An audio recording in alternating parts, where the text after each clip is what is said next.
Boa noite, igreja. A paz do Senhor Jesus. Quantos estão animados para meditar na palavra de Deus? Amém? Glória a Deus. Um fundinho para nós, por favor. Qual foi a primeira coisa que Deus criou? Você já pensou sobre isso? Já meditou sobre isso? Qual foi a primeira coisa que Deus criou antes de criar todas as hostes celestiais, antes de criar qualquer coisa? Qual foi a primeira coisa que Deus criou? É muito bonito pensar e meditarmos sobre isso. A primeira coisa que Deus criou foi o alfabeto. Como? Alfabeto? Sim. Porque do alfabeto nasce todas as palavras. No princípio era a palavra. A palavra estava com Deus. A palavra era Deus. Nada se fez sem a palavra. Nada se formou, nada se criou antes de Deus criar a própria palavra. Quando Deus propõe no seu coração criar a terra, e eu e você fomos criados para a terra. Algumas pessoas falam, não, eu fui criado para o céu. Não, você foi criado para a terra. Como assim?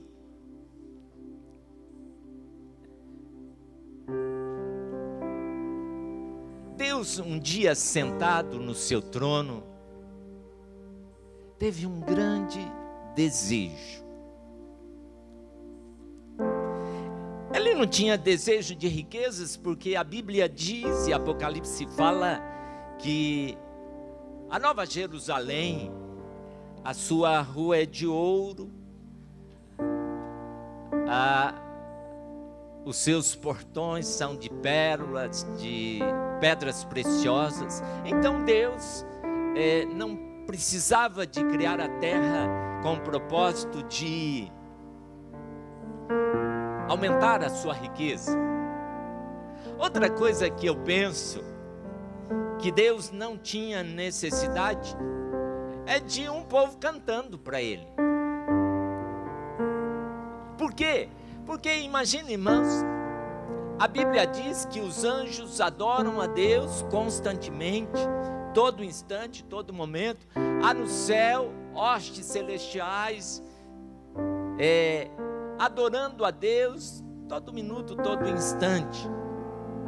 Então, Ele não precisava do meu cântico e do seu cântico desafinado, que às vezes a gente desafina pra caramba, né? Ele não precisava disso.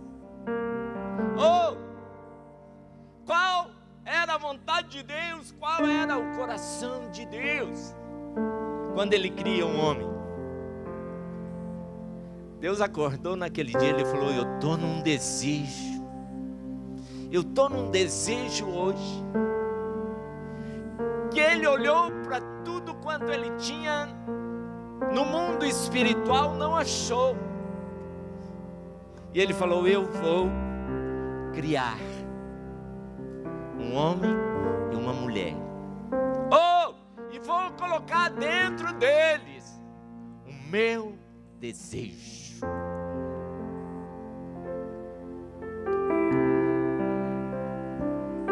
Se nós pudéssemos dar, viu, Erle, ao livro de Gênesis outro nome, eu colocaria o nome do livro de Gênesis de desejo de Deus. Porque todo o livro de Gênesis fala de desejo. E a proposta do livro de Gênesis é revelar o desejo do coração de Deus. E quando Deus então cria o homem e a mulher, Ele coloca essa essência do desejo dentro da alma, do espírito do homem e da mulher.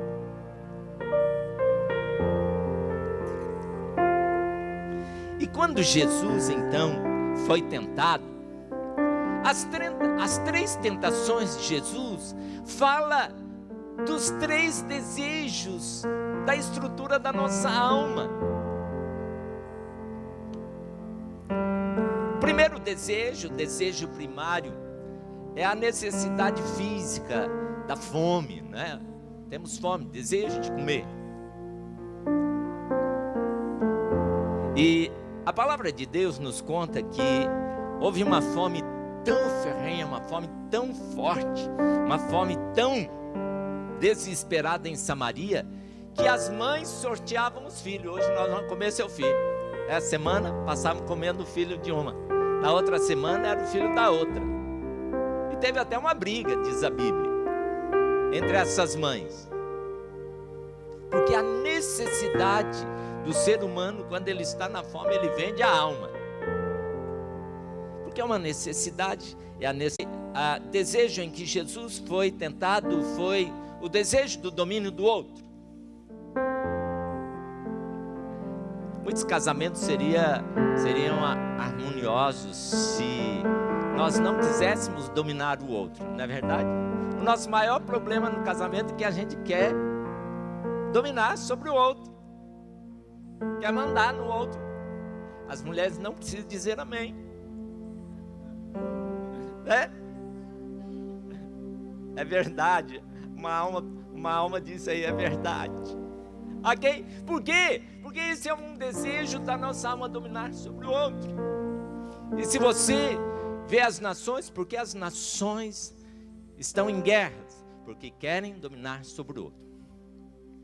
E o terceiro desejo, que é o mais profundo desejo da alma, é o desejo de adorar a Deus. Satanás disse para Jesus: se você me adorar,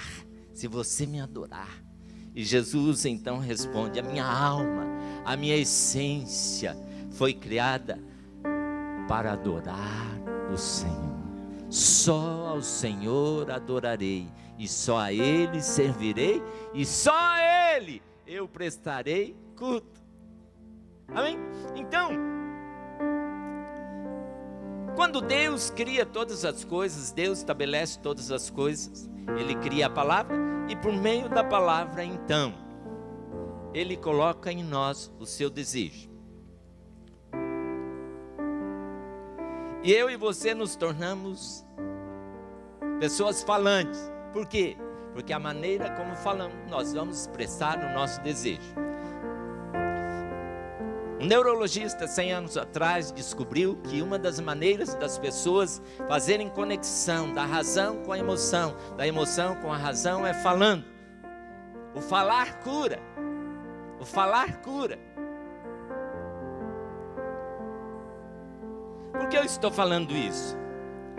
Porque Deus é o Deus que criou as palavras, é o Deus que criou os numerais, e a Bíblia, né, nós temos lá um que fala da unicidade de Deus, o número 3 que fala do Pai, o Filho e o Espírito Santo, o 12 que fala das 12 tribos de Israel, os 12 apóstolos, e aí nós vemos então a numerologia bíblica ligada ao alfabeto, às palavras. Mas Deus não criou só isso, Deus criou também as cores. Deus estabeleceu todas as cores. Quando ele chega para Moisés e fala: Moisés, você vai construir o tabernáculo, toma atenção, fica atento para cada medida, fica atento para cada cor. E ele então coloca no tabernáculo, ele fala: olha, você vai colocar o branco, e o branco representa Jesus, a paz que Jesus traz. Você vai colocar também a cor azul representa a divindade, representa o céu, representa o mundo espiritual. Vai colocar ali também o roxo que fala de Jesus como rei, da realeza de Jesus. E você vai colocar ali também o vermelho, que representa o sangue, e o sangue de Jesus. Então, Deus coloca nos nossos olhos, que é a janela do nosso desejo, as cores. Que coisa, né, irmãos? Você já observou como o mundo é colorido.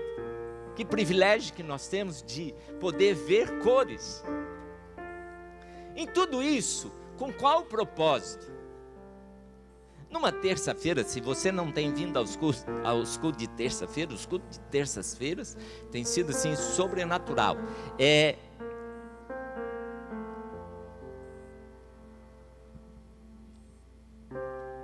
Daniela Ferretti estava falando sobre propósito. E ela trouxe uma palavra que o propósito de Deus para a minha vida e para a sua vida é conhecermos a Deus nos seus detalhes. Oh, aleluia. Se eu fosse você, já tinha dito aleluia, glória a Deus. Há uma oração em aramaico que eu gosto muito, que ele diz assim: bendito seja o Senhor Deus, Criador do universo, Criador de todas as cores e de todos os sons. Você já percebeu de manhã os sons? Não os sons do carro barulhento da sua rua, ou se você mora numa rua muito agitada, mas os sons da natureza. Os céus proclamam a glória de Deus, o firmamento anuncia as obras de suas mãos. Um dia faz declaração a outro dia, uma noite faz declaração a outra noite. O que isso nos ensina?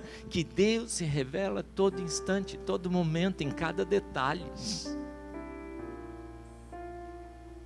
Quando estão entendendo, digo amém. Por que nós estamos dizendo isso? Porque quando Deus institui a Páscoa, Ele está ensinando Israel, aquele povo, os detalhes da sua palavra.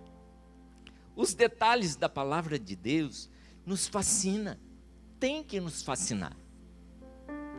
Quando você estuda a palavra de Deus, uma das coisas que eu gosto de parar e pensar é que já fiz muitos cursos, mas quando eu partir dessa terra, não vou levar nenhum deles comigo. Mas o conhecimento da palavra de Deus vai continuar crescendo no meu espírito, na minha vida, na minha alma e no meu ser.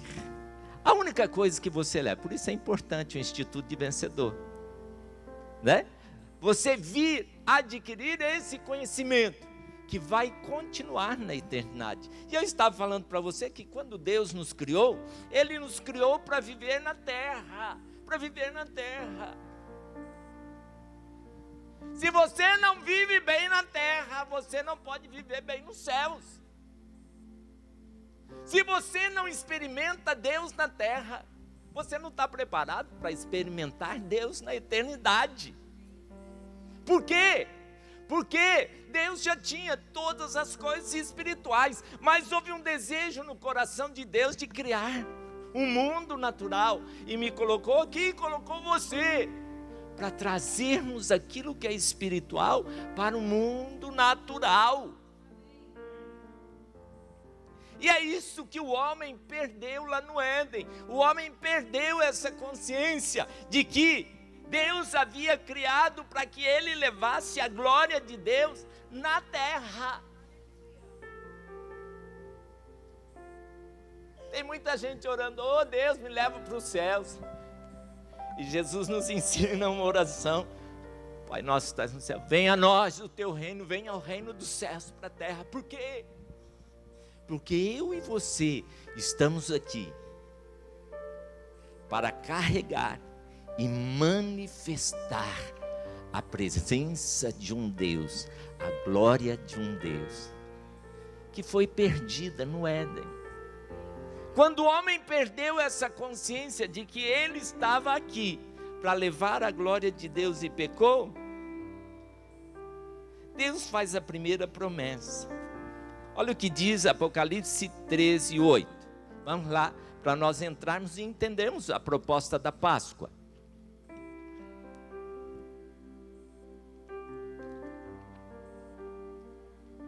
O que eu quero que você preste atenção, aqui ele está falando daqueles que não adoraram o cordeiro, mas...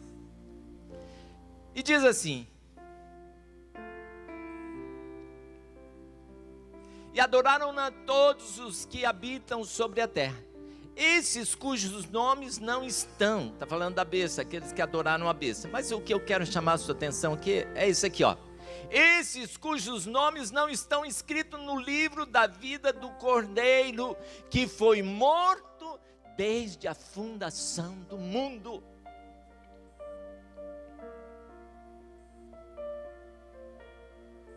O Cordeiro foi morto desde a fundação do mundo, quando o homem e a mulher perderam o propósito de Deus, de trazer a glória de Deus para a terra, ali mesmo no Éden, o Cordeiro foi morto. O Cordeiro foi morto. E Deus fez uma promessa, dizendo: olha, eu vou enviar um homem, nascido de mulher, e quando ele nascer, ele vai trazer a minha glória de volta para a terra. A serpente vai tentar morder o seu calcanhar, mas ao morder o seu calcanhar, através da morte, ele pisará a cabeça dessa serpente.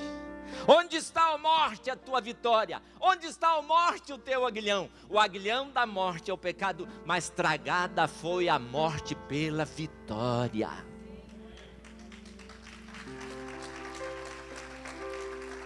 Lá no Éden, Deus promete o cordeiro.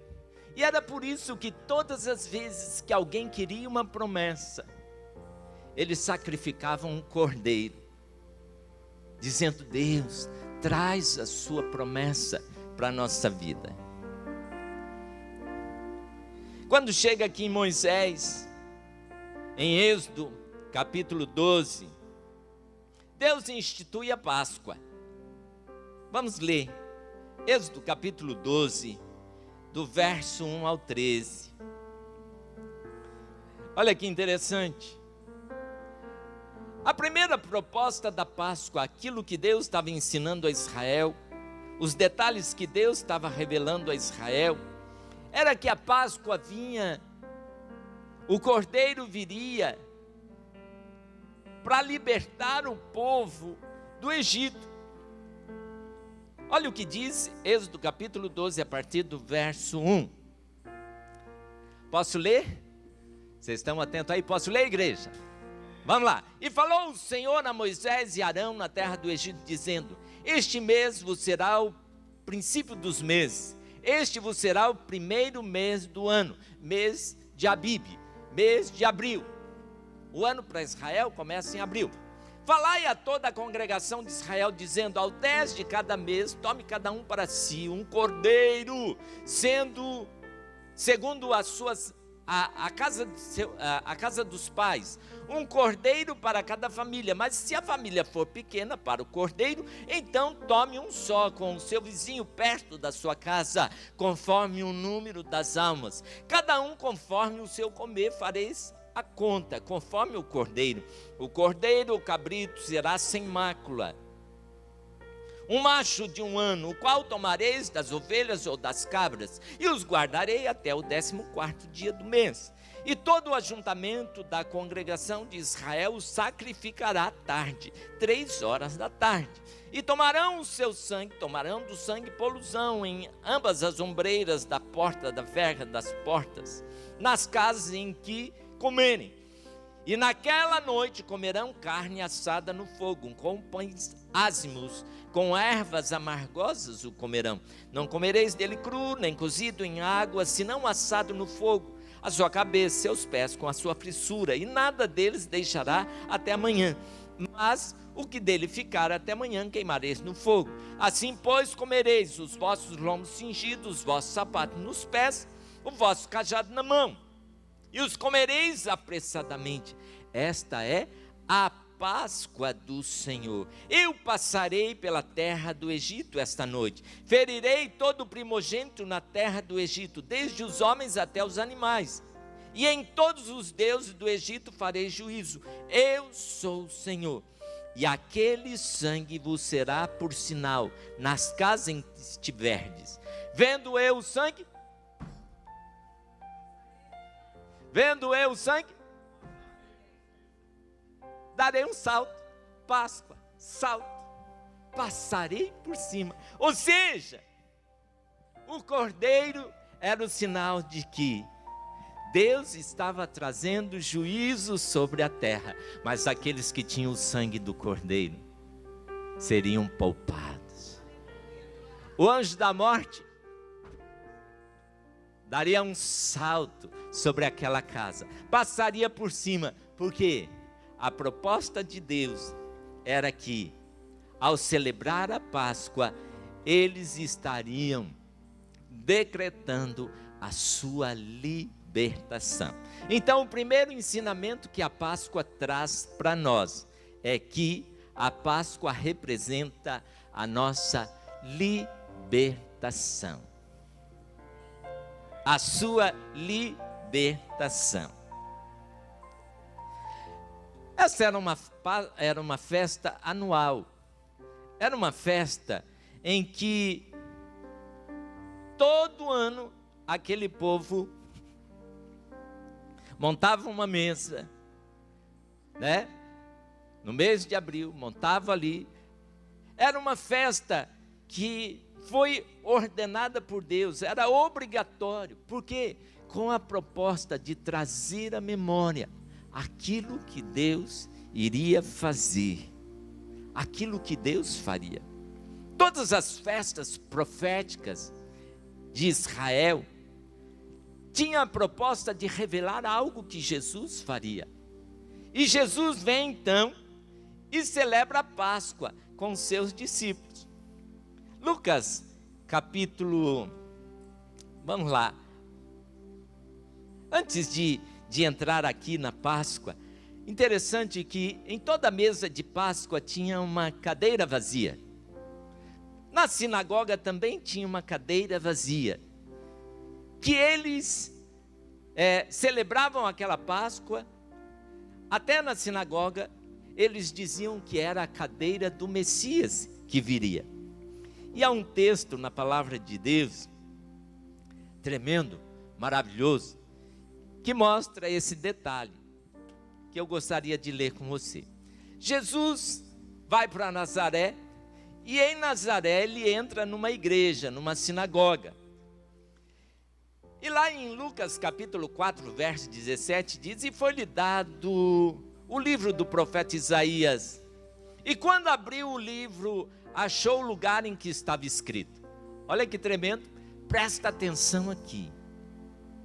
O Espírito do Senhor é sobre mim, pois que o Senhor me ungiu para evangelizar os pobres, enviou-me a curar os quebrantados de coração, a pregar liberdade aos cativos e restaurar a vista dos cegos, e impor em liberdade os oprimidos, e anunciar o ano aceitável do Senhor. E fechando o livro, tornou a dar ao ministro e assentou-se. Onde ele assentou-se? Na cadeira do Messias.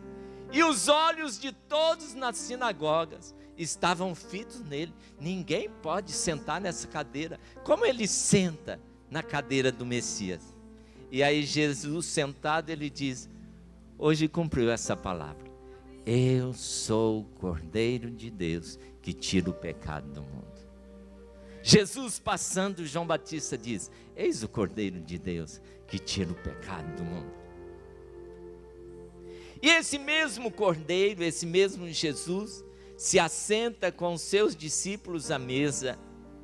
Olha o que diz lá, a última ceia.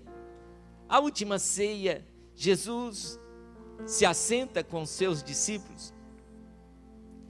E o interessante desse capítulo é que Lucas é o único que fala dos copos que eram as fases da Páscoa. Cada copo tinha um significado. Lá em Lucas capítulo 22, diz assim: chegada a hora, pôs-se à mesa com ele, e com ele os 12 apóstolos. E disse Jesus: desejei ardentemente comer convosco essa Páscoa. Olha aqui, Deus revelando o seu desejo, a sua vontade. E aí então, quando ele se assenta, diz aqui, lá no verso 17, e tomando o cálice, havendo dado graça, diz: tomai e reparti entre vós. Depois lá no verso 20, ele fala de novo, e tomando o cálice. Por quê? Porque cada cálice falava de um momento da ceia.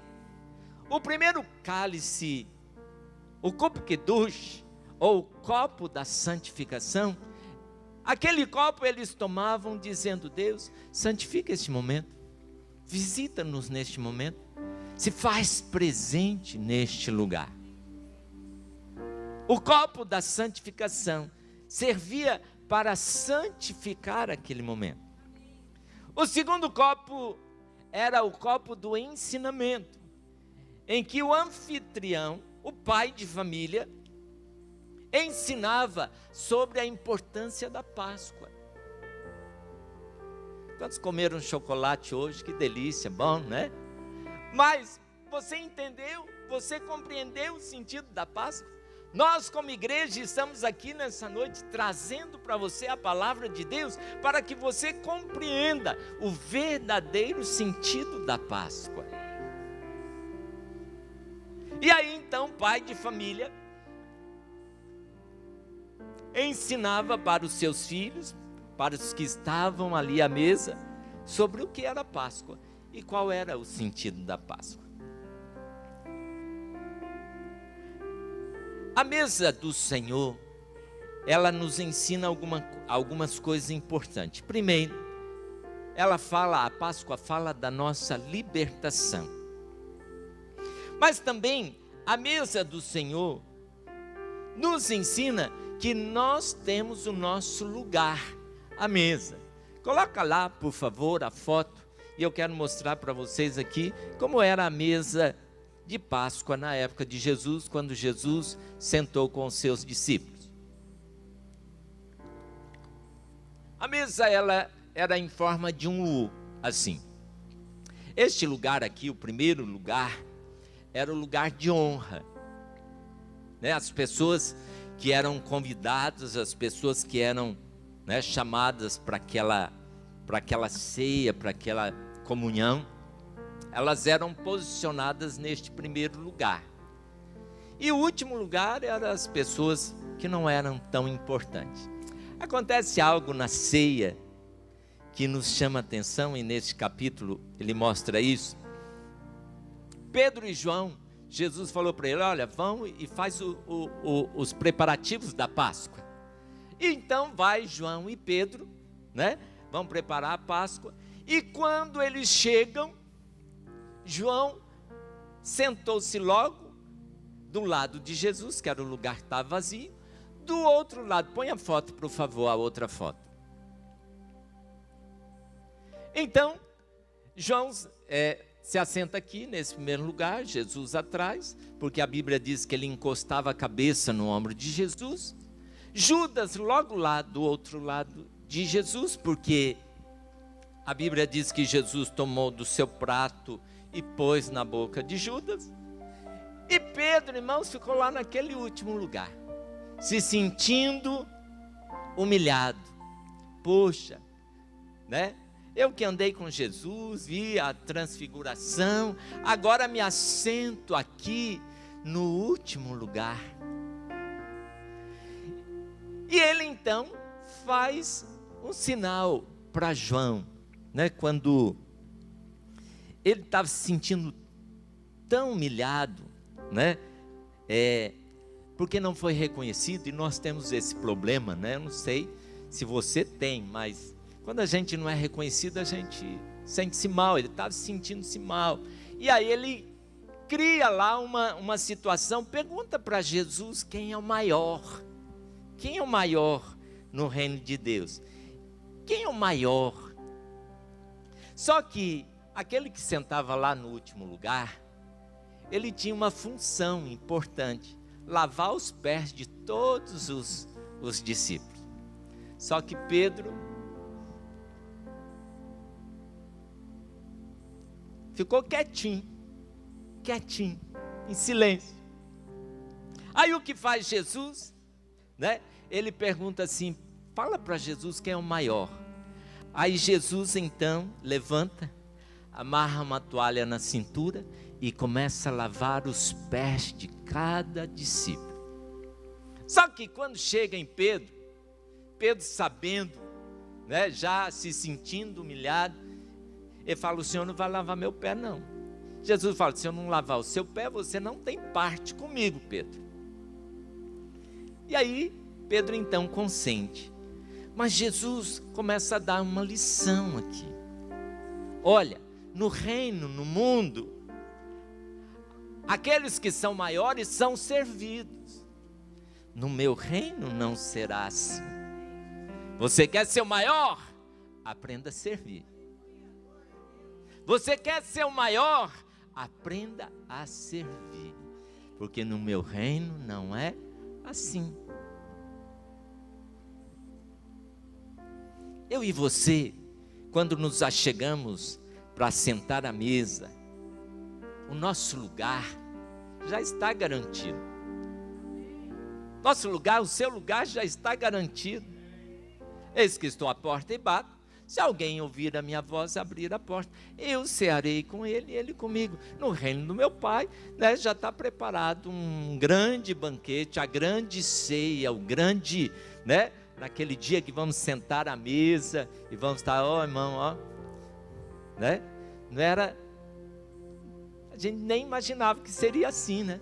Pô, sobrenatural, né? Vai ser assim naquele dia.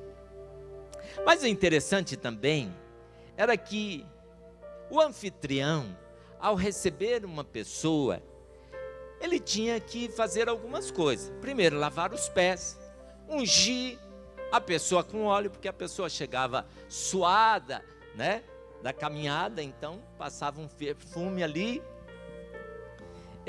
dava um beijo no rosto da pessoa como sinal de boa-vinda. Isso era sinal de hospitalidade. A Bíblia diz que certo Simão convidou Jesus, o fariseu, convidou Jesus para comer em sua casa. E a Bíblia diz que ele não fez nada disso, ele simplesmente recebeu Jesus. Quando Jesus está sentado à mesa, e ele estava sentado assim, com o pé para trás, então era fácil, né? Porque se a mesa fosse igual a nossa, a gente fica imaginando, será que ela entrou debaixo da mesa para chorar aos pés de Jesus? Não, os pés eram assim, ó, ficava do lado para trás, então era fácil a pessoa vir por trás. E aí vem uma pecadora, e Simão fala, se Jesus soubesse mesmo, se ele fosse profeta, ele saberia quem é essa pecadora que está ali tocando nele. E Jesus então pergunta para Simão, Simão, existiam duas pessoas que deviam, uma devia muito e a outra não tanto. Eu te pergunto, qual vai ser mais grato quando foi perdoado da dívida? O que devia pouco ou o que devia muito? E aí Simão fala, eu entendo que aquele que devia muito vai ficar mais grato, porque não tinha como pagar. E aí Jesus fala para ele, olha, eu cheguei na sua casa e você não me lavou os pés. Essa mulher, desde que eu estou aqui, ela rega os meus pés com lágrimas e enxuga com seus cabelos. Você não me beijou o rosto e ela não para de beijar os meus pés. Você não ungiu minha cabeça com óleo, mas ela ungiu os meus pés. Então eu digo que essa atitude, os muitos pecados dela foram perdoados. A maneira como nós recebemos, a maneira como nós entendemos, a maneira como nós honramos ao nosso Deus, tem muito a ver. E é isso que nós aprendemos na ceia. A ceia, a Páscoa, ela me ensina isso. A Páscoa me ensina que Deus me deu libertação através do sangue de Jesus. E a Páscoa também me ensina que eu tenho o meu lugar, eu não preciso tomar o lugar do outro. Oh, não precisa brigar pelo lugar do outro, você tem o seu lugar, e o seu lugar é importante. Qual é o seu lugar? Servo, servir ao Senhor. Amém? O nosso papel é aprender a servir ao Senhor.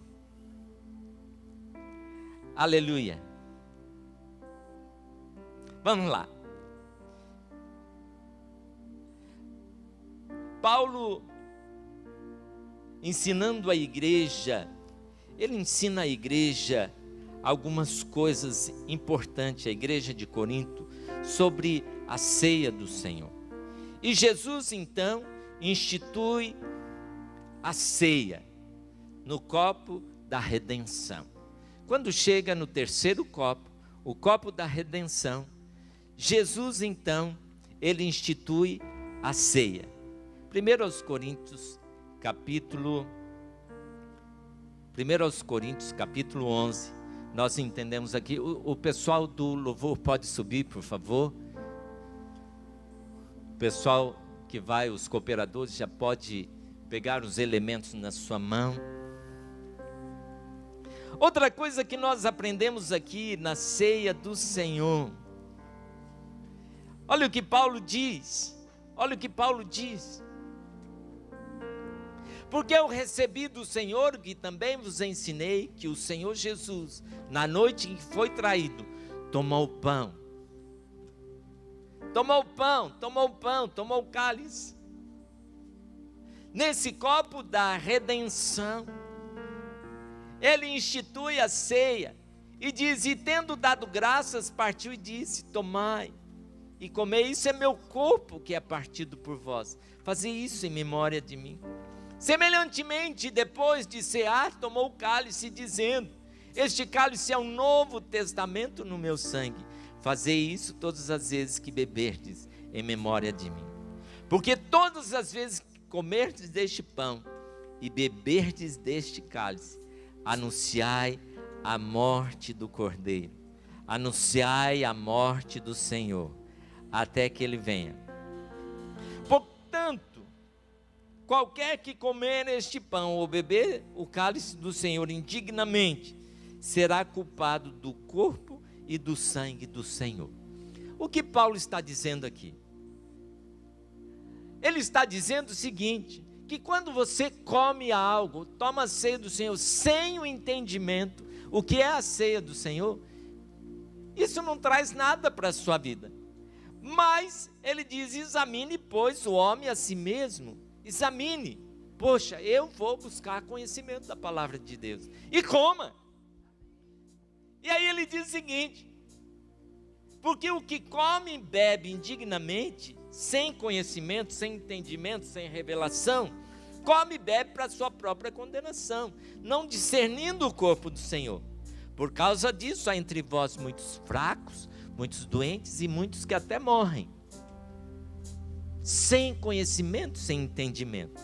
Mas se você toma com esse entendimento, com esse conhecimento, certamente a ceia, a Páscoa vai trazer para você saúde, força e vida.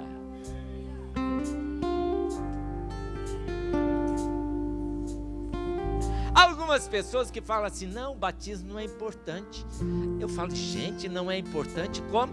Se a Bíblia é clara a dizer que quando Jesus foi batizado, o Espírito Santo desceu sobre ele, o poder de Deus desceu sobre ele, então no batismo há poder. A ceia é apenas uma celebração. Se fosse só uma celebração, Israel não tinha sido libertado do Egito. Jesus não teria instituído algo que não traria poder. Irmãos, a ceia de Deus traz para nós saúde, força e vida. A Páscoa traz para nós saúde, força e vida. Era isso que Jesus estava dizendo ali. Então, a igreja não faz algo por fazer. Nós fazemos algo com entendimento, com compreensão da palavra de Deus. E quando nós fazemos algo na terra com entendimento da palavra, essa palavra libera poder de Deus para nós. Ô Cláudia, só você entendeu. Só você disse amém. Você disse amém também? Quantos podem dizer amém, amém, amém, amém? Há poder de Deus, a unção de Deus sendo liberada para a sua vida. Não sou eu que estou dizendo isso, é a palavra de Deus, é a palavra de Deus. Eu não disse para você que a palavra foi criada por Deus, porque a palavra faz conexão do mundo natural com o mundo espiritual? Não existe como conectarmos com o mundo espiritual se não nos apegarmos à palavra. É a palavra de Deus que faz essa ligação. Por isso a palavra de Deus é importante. Por isso você é um ser falante. Por isso você fala. Aleluia. Todos receberam os elementos da Páscoa, da ceia. Ok, pega aí. Tem aí um copinho com uma erva amarga e um pedaço de carne que é o cordeiro. Quando chegava neste momento do copo da redenção, eles lembravam isso. Por que Deus mandou comer ervas amargas e o cordeiro? A erva amarga lembrava Israel da amargura, do sofrimento que eles passaram no Egito. E o cordeiro representava a promessa de libertação de Deus para aquele povo. Toda vez que o cordeiro era morto, eles diziam: nós temos uma promessa. E a Bíblia diz que Jesus foi sacrificado 3 horas da tarde, a hora que o cordeiro pascal era sacrificado. Pega a erva amarga com a carne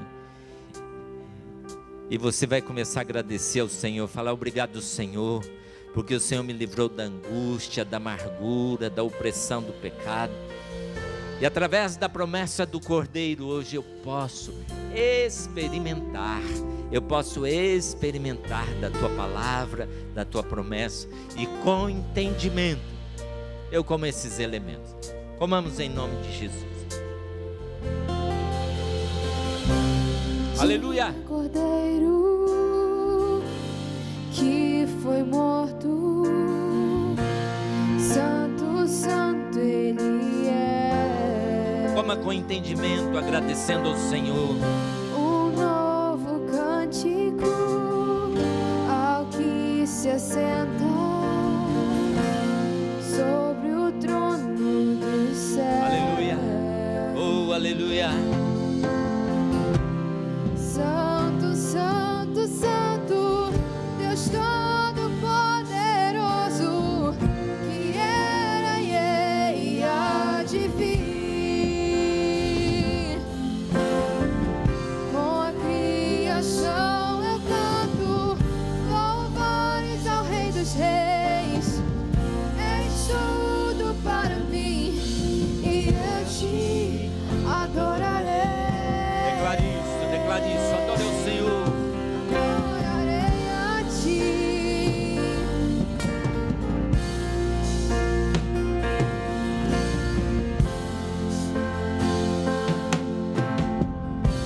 Estás vestido no ar, sons de trovão, luzes, relâmpagos. Louvores, honra e glória, força e poder pra sempre, ao único Rei eternamente. Santo, santo, santo, Deus Todo-Poderoso, que era e há de vir. Com a criação eu canto louvores ao Rei dos Reis. És tudo para mim e eu te adorarei. E Paulo diz: porque eu recebi do Senhor que também vos ensinei, que na noite em que o Senhor Jesus foi traído, Ele tomou o pão.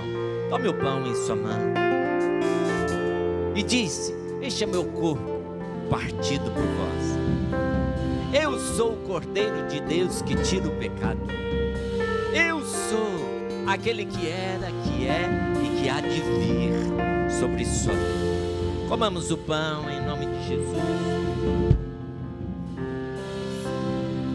Semelhantemente, depois de cear, tomou o cálice em suas mãos, dizendo: este é o sangue da nova aliança.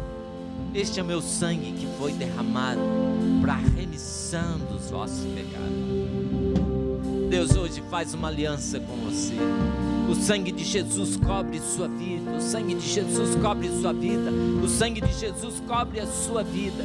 Tomamos em nome de Jesus. Santo, Santo, Santo, poderoso, que era e há de vir. Fica em pé no seu lugar e adore ao Senhor, adore ao Senhor.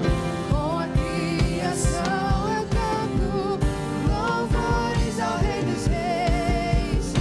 És tudo para mim. Aleluia! Adore ao Cordeiro, adore ao Cordeiro. Adorarei. Santo, Santo, Santo, Deus Todo-Poderoso, que era e há de vir. Levante as suas mãos e profetize. Com a criação eu canto louvores ao Rei dos Reis. És tudo para mim e eu te adorarei. E que nos lava dos pecados, assim nos traz restauração. Nada além do sangue. Aleluia!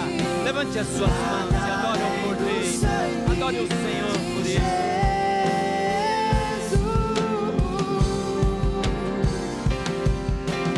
Que nos faz brancos como a neve, aceitos como os amigos de Deus.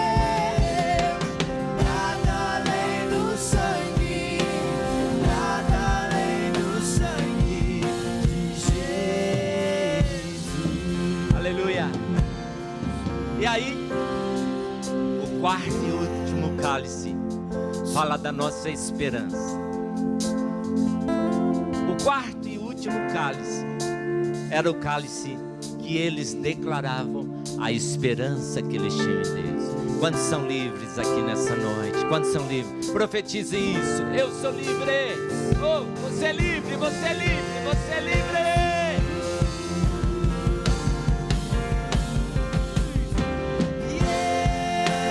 Eu sou livre. Eu sou livre. Nada além do sangue. Aleluia. Nada além do sangue de Jesus.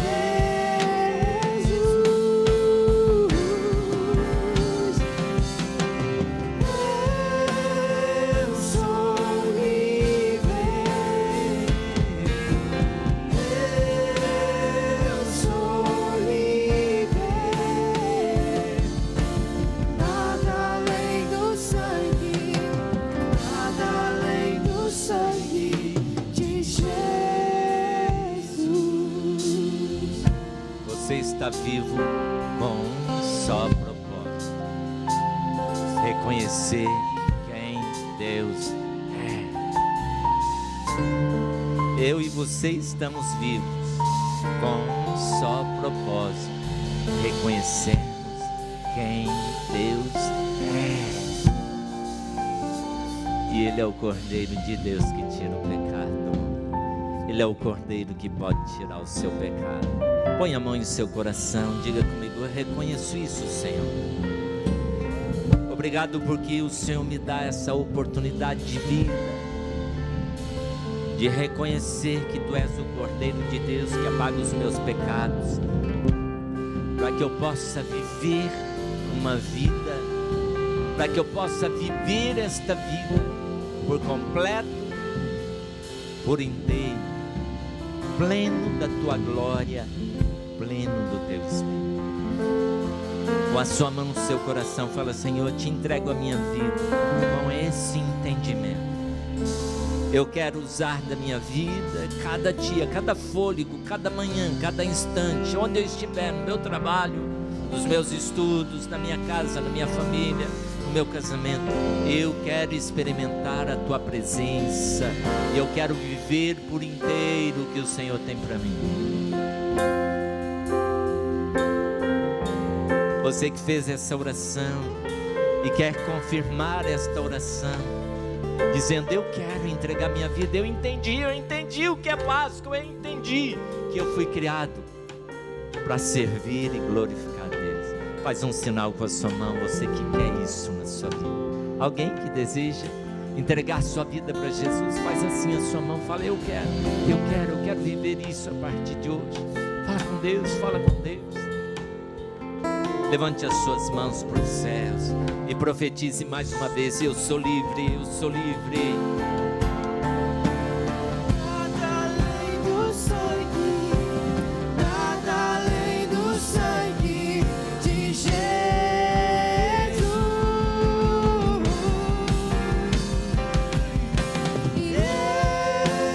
Eu sou livre.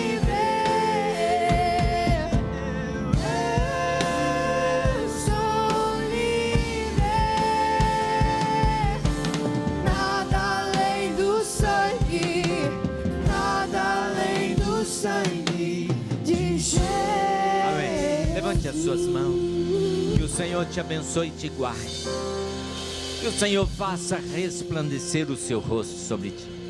Que o Senhor tenha misericórdia de ti e abra o seu entendimento, abra os seus olhos, para que você possa entender a cada dia o propósito da sua existência, o propósito da sua vida, o propósito de você respirar e estar aqui neste momento. Você foi criado para servir a Deus. Você foi criado para glorificar a Deus. Esse é o meu chamado, esse é o seu chamado. Este é o propósito de Deus.